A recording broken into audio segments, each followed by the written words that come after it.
नमस्कार मित्रों, मैं बीरेन बिष्ट आपका इस चैनल में स्वागत करता हूं कि मैं आज गया हुआ हूं बजबिड़ा।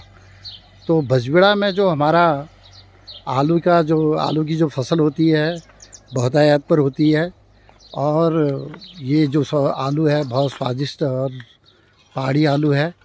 ये केवल हमारे क्षेत्र में नहीं जाता बल्कि इसको दिल्ली और आपके पहाड़ के अन्य क्षेत्रों में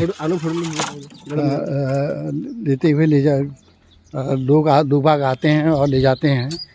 तो बहुत अच्छा उत्पादन है, बहुत किसानों को बहुत इसका फ़ायदा मिलता है।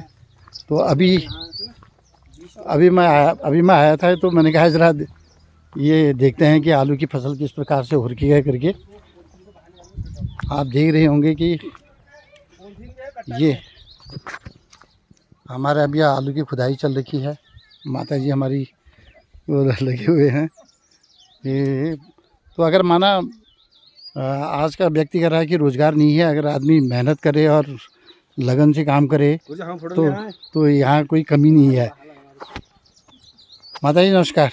देखो बहुत बड़ी व्यवस्था हो रही है। ये हमारे कैलाश भाई हैं। ये इतनी बढ़िया फसल हो रही है। व्यक्ति अगर मेहनत करे तो सब कुछ ही पहाड़ में है। ये तो ये खाली एक वो बन गया है। नमस्कार। ये देखिए आलू के साथ यहाँ पर हमारे जो ये खीरे हैं, इनका उत्पादन बहुत बढ़िया ढंग से हो गया है। और ये देखिए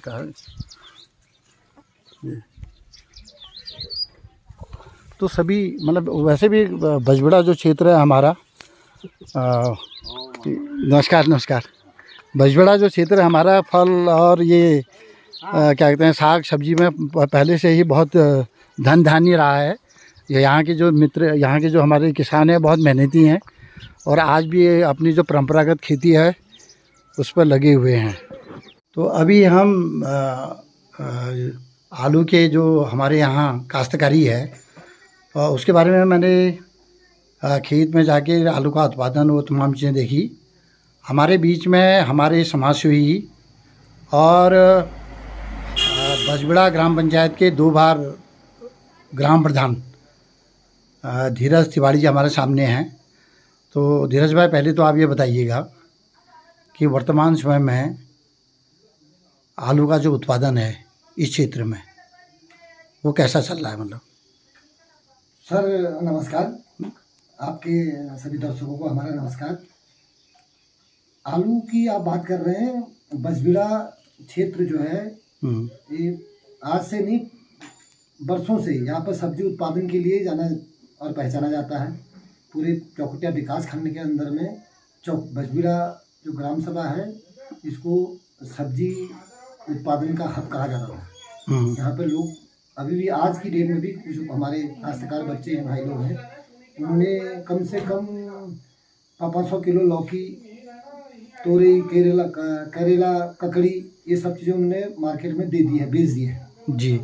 और रही बात आलू की, आलू आज और पहले, आज से करीब 10-15 साल पहले, 15 साल पहले करीब आलू की तादाद ये थी कि यहाँ पर जितने भी खेत आप हमारे इस क्षेत्र में देख रहे हैं इन सब में आलू लगता था। लेकिन क्या हुआ, बीच में जंगली जानवरों का जब आतंक शुरू हुआ, उन्होंने लोगों की पूरी फसल साफ कर दी। सुअर, बंदर, जो भी ये जंगली जानवर वहाँ आते थे, तो उससे क्या हुआ कि पूरी सारे काश्तकारों को बहुत नुकसान हो गया। उन बेचारों ने लगाया और उसमें उनको कोई मुआवजा नहीं मिल पाया। तो लोगों ने धीरे धीरे करके उसको कम कर दिया। अच्छा, आज की डेट में आदमी क्या कर रहा है, वो सिर्फ अपने लिए अपने उसके हिसाब से, जिसके पास 10 खेत वहाँ पर आलू के हैं तो वो सिर्फ 2 खेतों में, 1 खेतों में आलू लगा रहा है।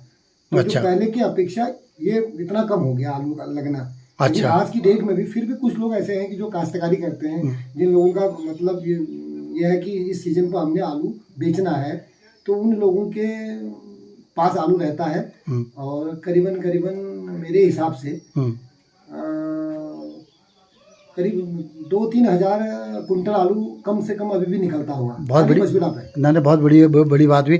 और बजबिड़ा के अलावा और कोई हाँ, बजबिड़ा के अलावा हमारे सामने हमारे एक गाँव है छाना, हाँ ये भी काश्तकारों का गाँव है, बहुत बढ़िया। वहाँ पर भगवान की कृपा से पानी की भी व्यवस्था अच्छी है और वो लोग वहाँ पर पॉपुलेशन भी है गांव में।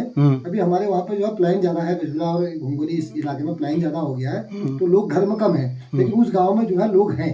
अच्छा। तो वहाँ पर वो लोग पूरी अपनी सुरक्षा करते हैं, रात को भी लोग जागते हैं, मैं सुनता हूँ आवाज़, वो रात को कनिस्तर बजा करके, घंटी बजा करके, पटाखे फोड़ करके वो अपने खेतों में देख रेख करने आते हैं। तो वहाँ पे अच्छी पैदावार, अभी गेहूँ, लोग गेहूँ भी बेचते हैं और आलू के टाइम पर आलू बेचते हैं, लहसुन प्याज ये सारा सामान वहाँ से भी बिकता है। बजबिड़ा से आज की डेट में कम हो गया है, हमारे बजबिड़ा से अपेक्षा छाना में ज़्यादा हो रहा है। अच्छा ये बताओ कि यूथ का रुझान मतलब काश्तकारी और बागवानी और खेतीबाड़ी में? हाँ, बहुत कम हो गया सर, मैं आपकी इस बात से सहमत हूँ। आज की डेट में यूथ का रुझान जो है, पता नहीं क्या ऐसा लोगों को वो लग गया है कि हमको जो है प्लेन्स एरिया में निकलना है, वो महानगरों में निकलना चाह रहे हैं, देहरादून, हल्द्वानी, दिल्ली, मुंबई, कलकत्ता, मतलब आदमी यहाँ से बाहर निकल रहा है। जबकि मैं देख रहा हूँ उनकी कंडीशन, वो बहुत कम लोग ऐसे हैं कि जो वहाँ जाके ठीक ठाक कंडीशन पर रह रहे हैं, लेकिन अमूमन मैं लोगों को देख रहा हूँ कि बहुत कम लोग ऐसे हैं जो वहाँ पे एक कमरे किराए में, 2 कमरा किराया लेकर के रह रहे हैं और पूरी फैमिली उनकी वहाँ पर रह रही है और घर आकर के उनको पता है कि हमारे यहाँ कुछ नहीं है। तो वो उन लोगों के चक्कर में ये पहाड़ जो है आज की डेट में, अब एक दूसरे को देखने से तो अब एक आदमी अगर जो संपन्न है वो तो जा रहा है, उसको देख करके दूसरा कह रहा होगा वो तो अपनी बीवी को ले गया, तो मेरे को नहीं ले जा रहा, घर में कलेश। तो वो लोग भी अपने बीवी बच्चों को लेके खाली पढ़ाई के नाम पर वहाँ जा रहे हैं, जबकि सुविधाओं के नाम पर उनको यहाँ पर ज़्यादा सुविधा है। आज की डेट में अगर बच्चे यहाँ पर रहे, हमारे 2-3 बच्चे हैं यहाँ पे जो कोरोना काल से वापस आए, उन बच्चों ने यहाँ पे अच्छा खासा अपना वो कर लिया, अच्छा सब्जी उत्पादन का सेटअप बहुत बढ़िया तैयार कर लिया है। तो मैं कह तो रहा हूँ, उन्होंने कम से कम एक बंदे ने 2-2 500 किलो आलू, वो लौकी और वो करेले, तोरई, अभी हमारी तो गांव में लगभग कॉमन आदमी की शुरू नहीं हुई है, उन लोगों ने इतना बेच दिया है दुकान में जाकर के। लेकिन अगर करने की बात है, अच्छा अगर इसको प्रसारित किया जाए कि थोड़ा इसके लिए सरकार, मैं मानूंगा कि हमारी उत्तराखंड सरकार बहुत जिम्मेदार है, बहुत ज़्यादा। उत्तराखंड सरकार ने जो है यहाँ पे एक तो चकबंदी नहीं करवाई पहाड़ के अंदर, चकबंदी होती तो उससे भी बहुत फर्क पड़ता। दूसरा, ये जंगली जानवरों का जो आतंक है इसके ऊपर सरकार ने कोई अंकुश नहीं लगाया, कोई नीति नहीं बनाई। तीसरा, गांव में हमने कहा था, मैं तो बहुत पहले सर, मैं जब प्रधान था, मैंने वहाँ पर बीडीसी में कितनी बार वो प्लान आयोग वाले यहाँ आए थे, उनके साथ भी मेरी बहुत अच्छी वार्ता हुई और आपके ये नीति आयोग वाले आए थे एक बार बैठने के लिए यहाँ पे, सुझाव लेने के लिए कि कैसे डेवलपमेंट हो, कैसे क्या किया जाए। और ये मैंने उनको बताया था कि मैं मनरेगा के तहत, आप मनरेगा के तहत जो काम करवा रहे हैं, तो आप एक काम कीजिए, हर गांव से हर साल के 2, 4, 5, 10 लोगों को रखिए ग्राम सभा से, उनको हमारा जंगल उनको सौंप दीजिए, हमारी वन पंचायत है हमको सौंप दीजिए, उसमें जो है आप लोग बच्चे जो है वो करेंगे अपना ये फल उत्पादन का काम करेंगे। बिल्कुल और उसकी आग से भी सुरक्षा होगी, क्योंकि आग भी नहीं लगेगी जंगलों में। तो उन लोगों ने सुझाव, तो मेरी पीठ तो बहुत हथवाई उन लोगों ने कि हाँ तिवारी जी सुझाव तो बहुत अच्छा है, लेकिन कार्रवाई कुछ नहीं हुई। आम का है सर, हमारे वहाँ आम होता है बेहिसाब, हमारे ये गर्मी वाले इलाके में आम होता है। यहीं ऊपर कोई इलाका है जो है सीमा पानी वगैरह वगैरह वाला इलाका है, यहाँ पे संतरा, नींबू, कागजी नींबू और ये माल्टा वगैरह ये बहुत अच्छी तादाद में होता है, लेकिन क्या है विपणन की व्यवस्था नहीं है, तो वो ऐसी सड़ा पड़ा रहता है बेचारों का, ऐसी कोई उनका बेनिफिट ही नहीं। तो मैं चाह रहा हूँ कि वो कोई ऐसी यहाँ फैक्ट्री लगती जिससे हमारा ये फल फ्रूट खप जाता।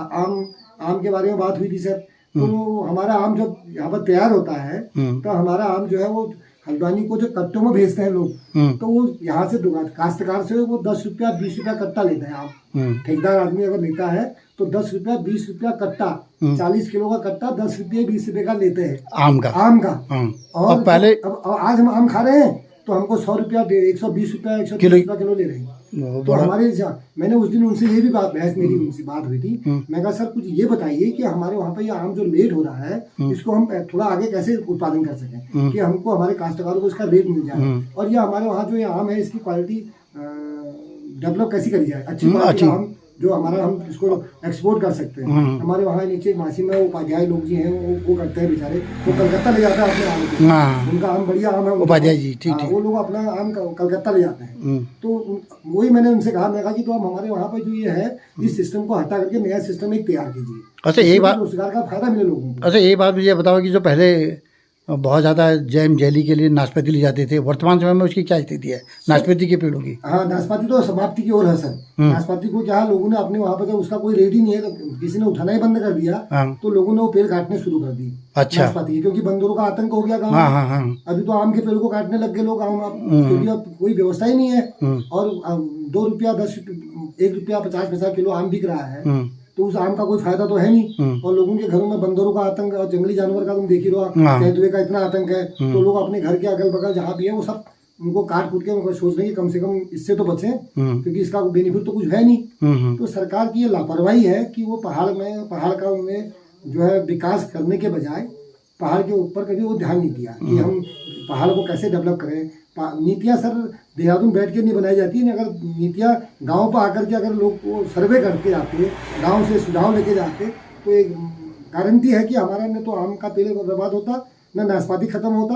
और आज तुम देख रहे हैं हमारे वहाँ पर कितनी प्रजातियाँ ऐसी हैं सर कि जो साफ हो गई हैं। अच्छा, जो आप देखने को नहीं मिल रही है। बनाल अगर ये वो बहुत सारी प्रजातियाँ ऐसी थी जिनमें जो बहुत कुछ फायदे की चीज़ें थी, आज वो चीज़ें विलुप्त हो गई, वो मिल ही नहीं रही है देखने को। तो ये उनका यूज ही नहीं है, क्योंकि यूज नहीं हो तो अपने आप लोग उनका सफाई करते गए, खत्म करते गए, आज है ही नहीं। आप अच्छा, दूसरी बात मुझे बताओ कि यूथ को क्या संदेश देना चाहेंगे आप? काश्तकारी, बागवानी और ये क्या तुम्हारे जो हमारे अपने स्वरोजगार की? बिल्कुल सर, अगर यूथ पर मैं कह रहा हूँ, अगर आज की डेट में यूथ, लेकिन ऐसा सिंगल अकेले आदमी के लिए बस की बात नहीं है पहाड़ में काम करना। थोड़ा सा ग्रुप बना करके आप 2-4 लोग एक साथ, गांव के भाई बहन जो भी हैं, 2-4 लोग एक साथ मिल करके पूरा गांव का जो है, आज की गांव में गांव खाली है आज की डेट में, तो गांव की जमीन सारी उनको लीज पे लेकर के कि भैया बताइए हमको दे, हम इसमें काम करते हैं, क्योंकि हमारे पास चकबंदी तो है नहीं, तो इसलिए आपको सबको मिलके लेके चलना पड़ेगा। तो एक साथ मिल करके काम करें सर। साग सब्जी का बहुत अच्छा काम है यहाँ पर पहाड़ में हो सकता है, और आपका फल फ्रूट का काम बहुत अच्छा हो सकता है। लेकिन देख रेख, वही मैं कह रहा हूँ कि आपको देख रेख के लिए जरूरत पड़ेगी। मधुमक्खी पालन हो सकता है सर, उसके साथ साथ मधुमक्खी का पालन कर सकते हैं आप, मच्छी उत्पादन कर सकते हैं आप, यहाँ पे मुर्गी उत्पादन हो सकता है। तो ये सब चीजें सर रोजगार के लिए सरकार स्कीम तो चला रही है, लेकिन क्या उसका बेनिफिट प्रॉपर नहीं मिल रहा है। मैं देख रहा हूँ लोगों को बकरियां मिल रही हैं, तो आदमी क्या हो, जिसके पास बकरी ऑलरेडी रखी है, खाली सब्सिडी लेने के लिए व्यवस्था हो रही है कि उसने कहा मेरे पास बकरी तो है, मेरे को दे दे, तो उसने उसको 10 बकरियां दिला दी और वो ऑलरेडी बकरी रखे हुए है। तुमने नया काम तो कुछ करा ही नहीं सर।